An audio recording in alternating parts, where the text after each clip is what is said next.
The European Super League. All I've seen over the past few days is everyone ranting and raving. Everyone's against this European Super League, and it's clear to see why. They're in the wrong. End of story. All football fans everywhere know that this is bad for football.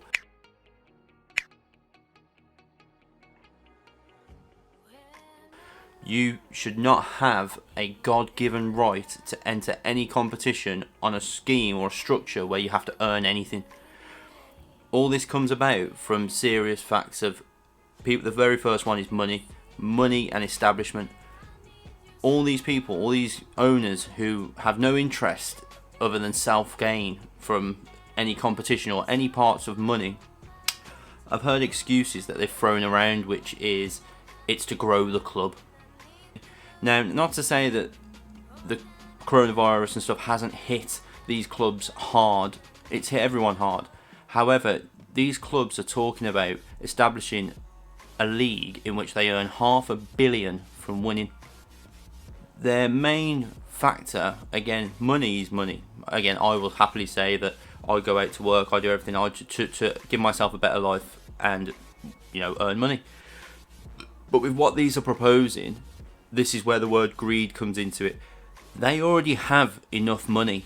If you can spend 15 million, 5 million, a million on a football player for your team, and we're talking about Man United, Real Madrid, Juventus, Liverpool, Chelsea, people who would spend £1 million now on an academy graduate to effectively see if they have any promise, because if not, that person's getting let go. So they'll earn whatever they can out of that player, but if they're no good, they'll be released, amongst on top of paying their wages. So make no illusion when they say, oh yes, we're losing money. I'm literally reading something now about Florentino Perez saying they've lost 344 million in this pandemic. I'm sure that's probably your wage bill for a year. So on the instance of it being, oh yeah, we're losing money, the young aren't interested is another one. What makes you think they're going to be interested in watching this?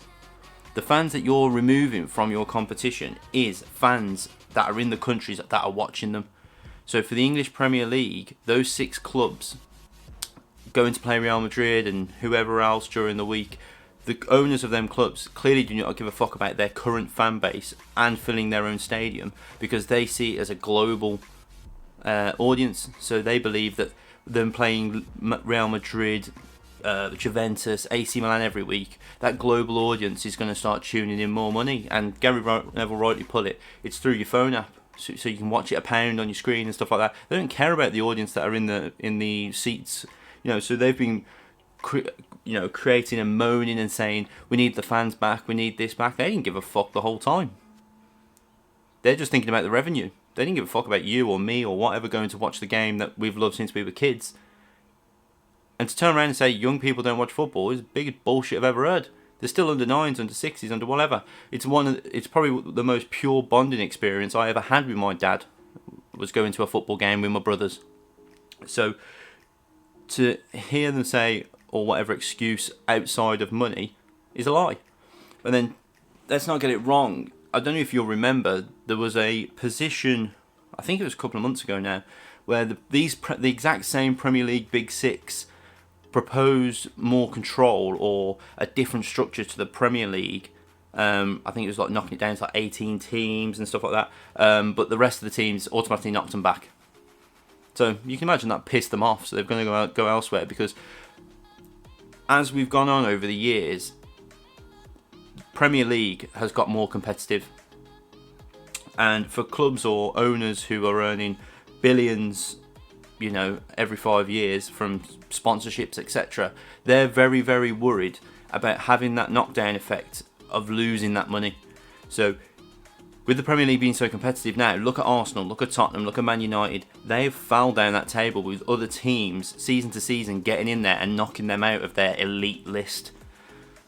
The same is going to happen for every other league in the world. You're kind of seeing it now with the Italian league, the German league, and the Spanish league, where we've got Bayern Munich always dominating, Juventus always dominating, Barcelona or Real Madrid always dominating. The Spanish league, Atletico Madrid of recent years have started to get themselves involved. Juventus have now got Napoli, Roma, AC Milan, Inter Milan, Atalanta have started bringing themselves to the fold. The German league, RB Leipzig, Borussia Dortmund.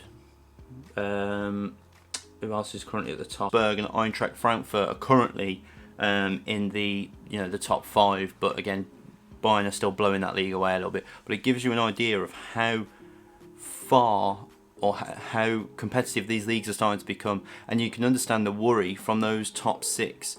If one of them were to ever get relegated to the Championship, to Liga B, Serie B, Bundesliga 2, that is going to have massive financial ramifications from sponsors, etc., who have seen this stalwart elite club over the years now just fall from grace.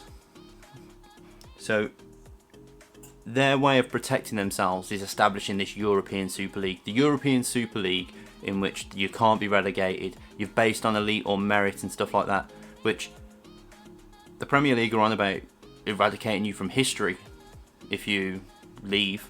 Serious ramifications. Your Premier League titles, your FA Cups, your UEFA are doing the same. Your UEFA,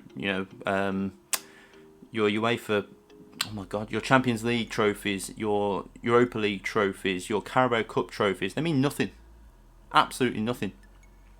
So Liverpool, who have spent 30 years trying to win a Premier League again, that massive gap of 30 years where United was so dominant, to win this trophy again, it was a massive thing. There was images, there's people putting stories up of around coronavirus as well, when times when you shouldn't be out and about and it was being within the certain thing. Outside Liverpool Stadium, setting off flares, having a massive party outside of there, and they're waiting for this tour bus of the Premier League so they can all celebrate it as a club, as a fan base. If the Premier League take that off you, you don't get no tour. You wait for 30 years. You enjoyed that moment for nothing. Fans weren't in the stadium at that time, so you couldn't celebrate it then. So this tour bus was supposed to be everything. So leaving your coach, your manager, your players in the dark and not telling them. Jurgen Klopp's on camera saying, we can't wait to celebrate together when we can. You've just made him look like a prick. The ironic thing was as well that Florentino Perez released his statement with an image of him stood by all his Champions League trophies that Real Madrid have earned. They don't mean anything anymore. Like, what's the point? As Gary Neville said the other night on Monday Night Football, what is the point? Liverpool and Leeds. Liverpool are trying to fight to get in the top 4 this season, and Leeds just drew with them in the last minute to dent their hopes. That game didn't mean nothing effectively for that European Super League. Where's the love? Where's the entertainment for it? So these teams there saying are drawing younger fans in. Eyes are falling off the sport. You're making more eyes fall off the sport. What was the point of me watching that game? I'm not a Liverpool fan. I'm not a Leeds fan. But I watched that game because I enjoy football and what that game had on the line. The idea of this league has been born out of, as it said, greed. I won't rehash that point because, again, I've already gone over it. It is fundamentally all about money, about people keeping their positions and in a position that they can effectively attain money to turn it into an American sort of branded sport. It's an American bank that's going to be funding the thing to start off with. So effectively, if you look at boxing or etc., and they've got different tiers, different organisations within the title, it's going to be effectively the same thing as what they're doing for football. But the idea is, because it's so pure of a sport in football, to look after grassroots, to look after everything. It's so tragically bad.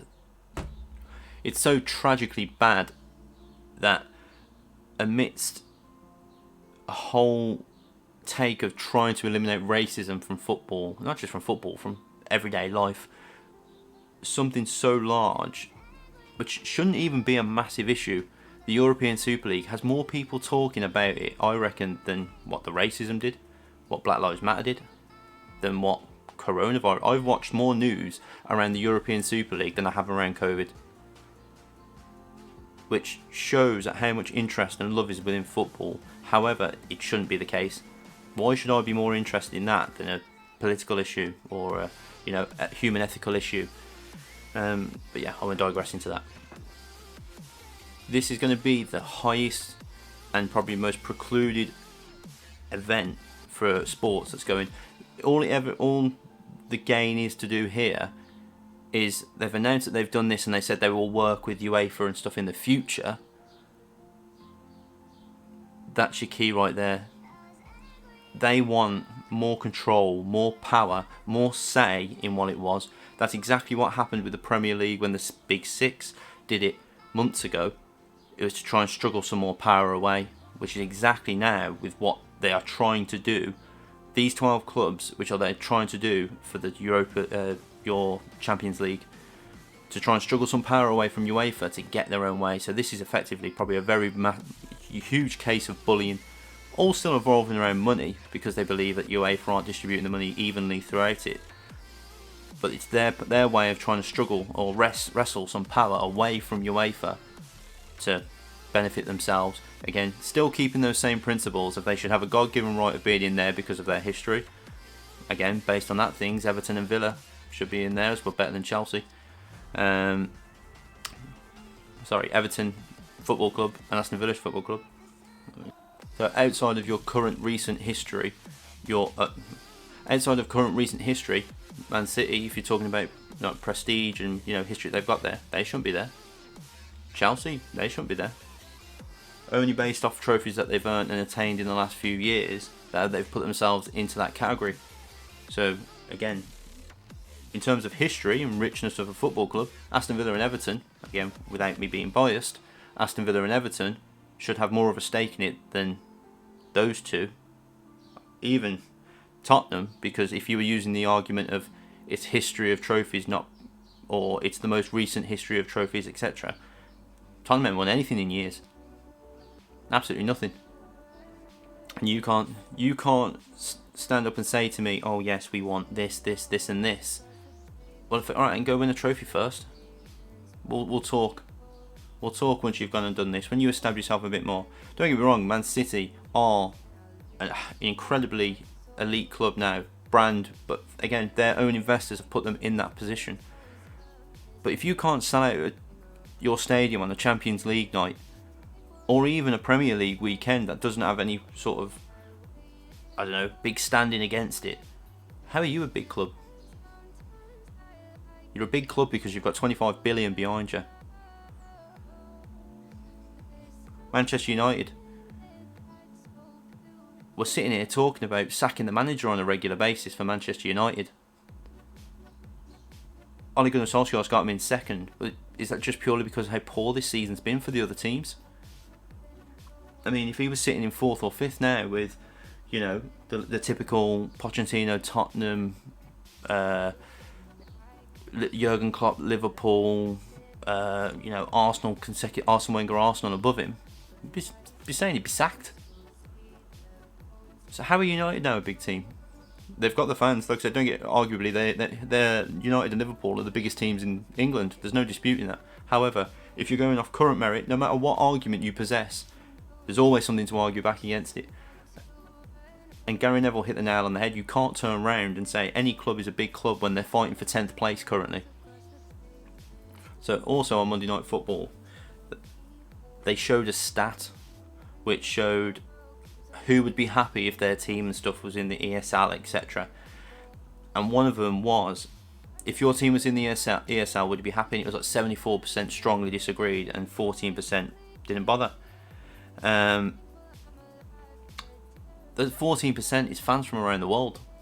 Fans who don't go to the games, fans who don't go to the stadiums. So it's very easy when you see anyone ask these questions around this sort of thing that they post and they say, I don't really understand it. Because they've not been invested, they've not known the club or football. Don't get me wrong, they're not any less of a fan than I am, just purely because I can go to the stadium and see the team play. Doesn't mean I'm more of a fan. However, from that global audience that they're trying to capture, your stats and stuff, we're gonna have an area where if this happens, which again, I don't think it will. Even if it does, it's to them effectively mingle and get their power and have their say and have their Champions League, which is going to be the worst thing ever. No one club or no group of clubs should have an elite say in any competition whatsoever, because all rules would be established that they get an easier ride in, whereas people like your Leicester, who have made that Cinderella story, like your Bournemouth, who climbed all the leagues, You know, like your RB Leipzig, fair enough, they've just been bought and established, etc. But anyone who's earned that chance to play and win it has a fair chance. It's about being fair, and that's what they're trying to eliminate to give themselves a better edge and better financial position. To carry on, they're not any less of a fan just purely because they don't understand it. But knowing and being in around the sport, listen to your peers, listen to what they're saying, listen to what they're saying about the club that you support, why this is bad. You're a fan of Man United, you live in Tokyo. You're a fan of Man United, you live in Tokyo. This is great, you're going to see him getting play Real Madrid 10 times a season, 5 times a season, 3 times a season. After you've watched them for the 3rd time and Real Madrid have turned you over 3 times in a row, it's lost its spark. You ain't going to watch that game again. What's the point? You live for the moments. As a Villa fan, I live for the moment that Villa go back into the Champions League, maybe get themselves all the way to a semi-final, final, and you have this, again, Cinderella story against Real Madrid, who are 13-time champions. And if Villa beat them, that's a different sort of feeling. Like I said, you cannot take away what it does to you on that moment, or celebrating with a load of other fans. I could be stood next to someone I don't even know and I'll be celebrating with them. That's just what football does to you. Effectively, what I'm saying is, I think we're doing it anyway. As a footballing community, everyone will come together. There'll be no animosity between Liverpool and Man United fans because they will be singing the same hymn. They will be posting and sharing the same things about players, about statements and stuff like that. I mean, don't get me wrong, when I see Jamie Carragher saying that the owners will be out within a week if Liverpool fans, turn against them, it's not going to happen, is it? Let's put it that way. The owners, when they get that sort of money, they'll find a different way of burning the club to the ground. But you can boycott things. This European Super League that will come, or if it does come, they need admission. They need a full stadium. You can treat that stadium on that day like it's the coronavirus. You don't have to turn up to that game. And for your UK games, the ones that are based in the UK, I would imagine that your government, your Conservative Party currently, whoever, your Prime Minister, can establish the fact that no one's allowed. That game cannot be televised. While if it's so damaging to the Premier League and the infrastructure that it has in the UK, they can ban any televised visits. So you would have to stream this if you're in the UK. But I would hope that all fans are coming together and boycotting this anyway. So if they do have a viewership, it's only an abroad viewership, which they can still get their numbers and their stuff from. But they have no care from the game afterwards.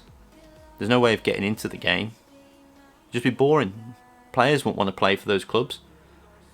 You could even set up, for the Premier League, they could even set up a financial package from other sponsors and stuff to allow players to move to other clubs to pay the wages that they were paying, and maybe have a sort of package from the Premier League to help them make that move.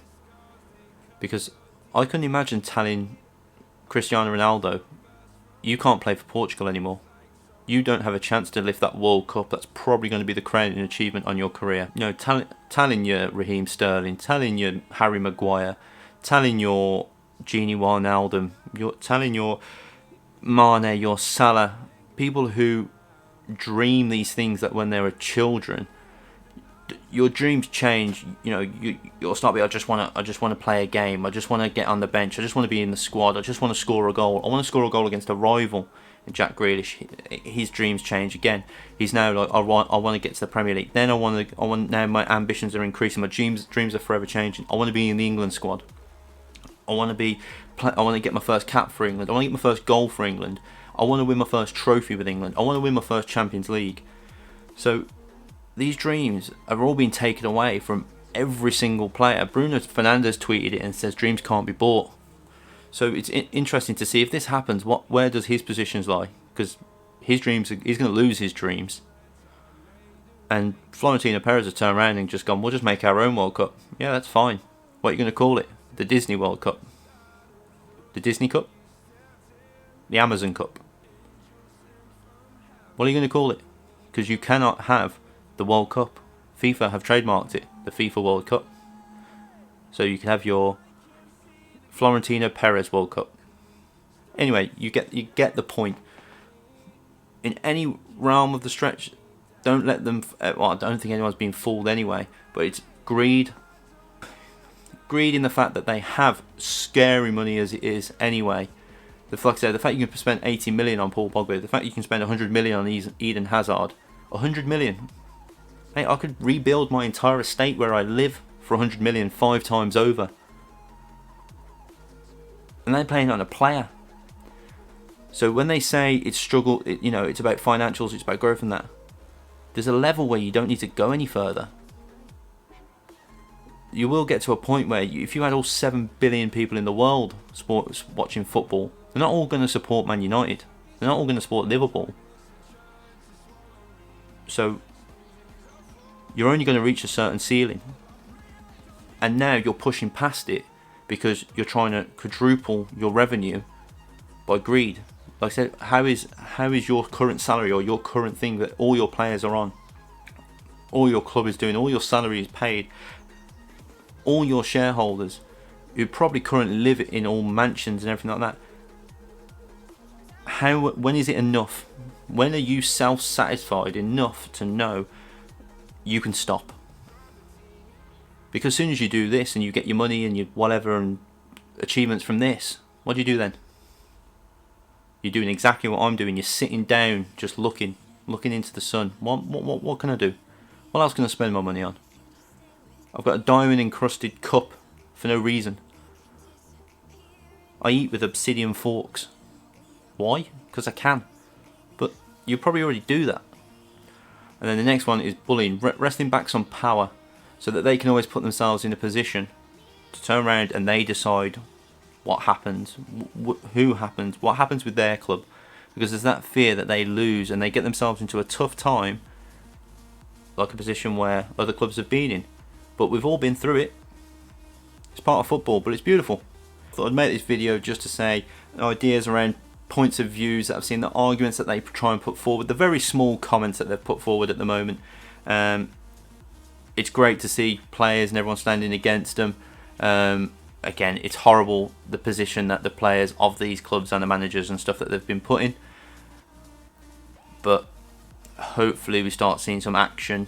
Hopefully we don't get to the point where we're having to kick teams out of the Premier League. But under any circumstances, you cannot give any power to these clubs. Because you give them power, they start controlling, they do this anyway. There still needs to be, as Gary Neville said, an independent adjudicator to stop this stuff sort of happening. Someone who can control, not really control because control is effectively an ugly term, but an area where people who try and break away, try and spending 80 million on a Paul Pogba who's worth 30, 40 million at the time, it's just that market's broken. And again, sorry to use Paul Pogba, isn't it? But that transfer effectively inflated every single transfer after that. So to add to the independent adjudicator thing as well, clubs, again, obviously I'm not running these clubs, but I currently work around finance and money and stuff like that. But any club who is reliant on certain money or certain earnings is a very, very poor business model to make sure that their club keeps ticking over. In the current climate and stuff, it shows how fundamentally broken football is in terms of money management and how much an independent adjudicator is needed to control sort of things. So a Man United, sorry to keep using Man United, but or a Man City, or I'll use Juventus. Juventus aren't spending 100 million pounds on a Cristiano Ronaldo of 34, 33 years of age, reliant on Adidas sponsoring them next year for another 5 years at 100 million a season. Spending money you don't have isn't the right way to do business. But again, hopefully that isn't the plan that they're using, and hopefully that's just speculation. But this is why, in terms of areas or an independent adjudicator, that is what they're needed for. They're needed to be stepping in and saying, oh, you can't, financial fair play, you can't be spending this money because one, you currently don't have it, 2, it's not in the bank, etc., all that sort of stuff. And 3, you're telling me that you're going to get this money from next season, which you might not even get. Because with how the world is as well, any bad PR, Adidas can step away from you as a partnership and that deal could be gone. Let alone outside of your own individual performances. So, in terms of how they're, in terms of it's based around money management, etc. Why would you use a business model? It's just, if you're trying to stay ahead of the curve, an Erling Haaland at 150 million to break your bank, which will run you for the next 10 years, and he's got a stupid agent fee and all this, etc., all sorts of daft stuff. I can get Danny Ings, or I can get, someone else for a fifth of the price, who probably I could find somewhere scores the exact same amount of goals. It just needs to be in the right outfit. Now, again, I'm only just using it as conjecture. It's not. I completely understand how good Erling Haaland is, and it's comparative models, but you get what I mean. Right now, it's very hard to decipher who, at a £50 million signing 15 years ago, are they the same £5 million signing as what a £5 million signing pound would be right now. So the inflation we add to it, one, because they're English, or two, because they're young and stuff like that, and they've had a great season. Thank you for taking time. Thank you for watching. If you have any thoughts, any other ideas that you want me to cover, or you've got ideas of yourself that you want to discuss, put it in the comments. Like I said, I'm more than happy to read them. Like I said, I'll go through them all and probably readdress it if you all enjoyed it. So yeah, thank you for taking the time. I will speak to you in the next one, and goodbye.